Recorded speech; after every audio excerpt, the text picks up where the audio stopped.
Question for all three. What's the one game that you love, but that most people haven't heard about at all? I'll go first on Oh, this one. There's a game I used to play way back in the early 90s called Rescue, which was basically like a freeware Star Trek Next Generation game. And basically, you had to defend a series of planets against the Romulans. And you had to cool. basically balance the available power of the Enterprise between warp speed, photon torpedoes, and phasers. I just played it all the time, and I really think it would be a really good game to actually modernize. And I actually did come back to it, maybe, I don't know, maybe 3 or 4 years ago, just to see it, because it was open source and it had been evolved, and there was all manner. It become kind of like a kind of bizarre fan game, deep Deep Space Nine stuff thrown in there. It was great to see it evolve, but it wasn't the game that I remember. But it was just 2D nonsense, really. But I really loved the strategy in there. So yeah, that's just a kind of really weird one. John, you must have a few. Yeah, a couple weird pieces. If we're thinking about stuff that's really like not well known, there's one on the PC called Esoteria Assassin of the Future. No, Esoteria Techno Assassin of the Future.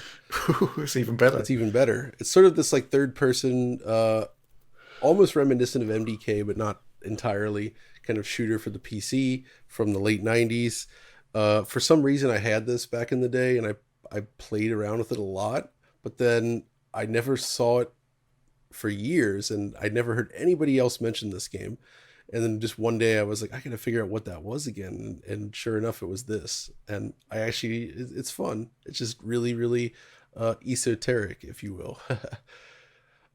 Also, Montezuma's Return, I think it was on the PC, based on like an older 2D game, but it was like this 3D platforming adventure that was perfect for voodoo cards. It's a first person platform game, which sounds bad, but it's actually like really fun. And they did that whole thing where you have your arms and legs, so you have full body awareness. When you jump up way up in the sky, the camera sort of tilts down, and you can kind of see where you need to land pretty easily. I remember that being a really cool showpiece with some cool texture work. Like they were doing some sort of bump mapping effects using multi-texturing on the Voodoo 2. That was really cool. Stuff like that. There's plenty of other games, of course, but those are just two that I think probably a lot of people have not Oh, played. you've already exceeded your quota because the question was, what's the one game Oh that you shoot, The love? So one, that's you've done two. hard. that's two then. Yeah. Alex? See, the thing is, there's a lot of obscure crap on PC, just like super obscure crap. And a game that came into mind when I originally read this, it's not necessarily very, very good. I haven't played it in a while, but I was enthralled with it when I was younger. It's a real-time strategy game called Czar. It's not exactly necessarily so good. It's very much so Age of Empires 2 style, but with more fantasy-based armies. So you have like the equivalent of like your Middle Eastern kind of like Islamic Renaissance style army with like fantastical elements. You have like an Eastern Asian Chinese based element. You have like your generic kind of your European fantasy. And they all have like kind of like fantastical units that you build bases and like farm and do all these things, then you fight against each other. That one I played a ton of when I was younger. I don't know necessarily how good it is for modern taste, but the fact that I loved it so much says it must have been okay. And I'm unfortunately gonna do the John thing here and mention another game.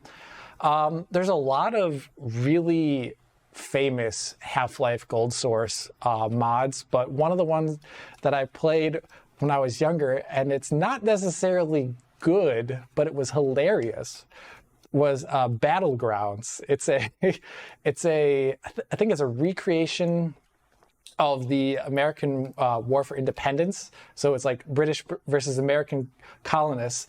And the game was so silly because imagine trying to do like front-loading muskets in like Gold Source engine. Just imagine how awkward that would be.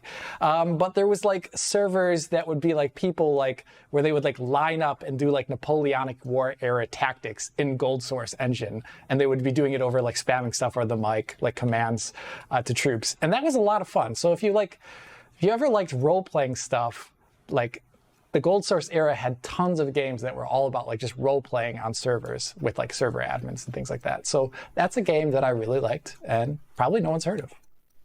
Okay, fair enough.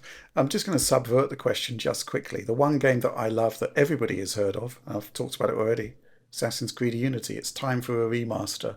Come It's time on. to. This is a game that actually deserves a remaster. And yeah, let's do it. I mean, they did a Stadia port for God's sake. Oh, It's not as if they Jesus. can't. It's not as if they can't return to Assassin's Creed Unity. They already have.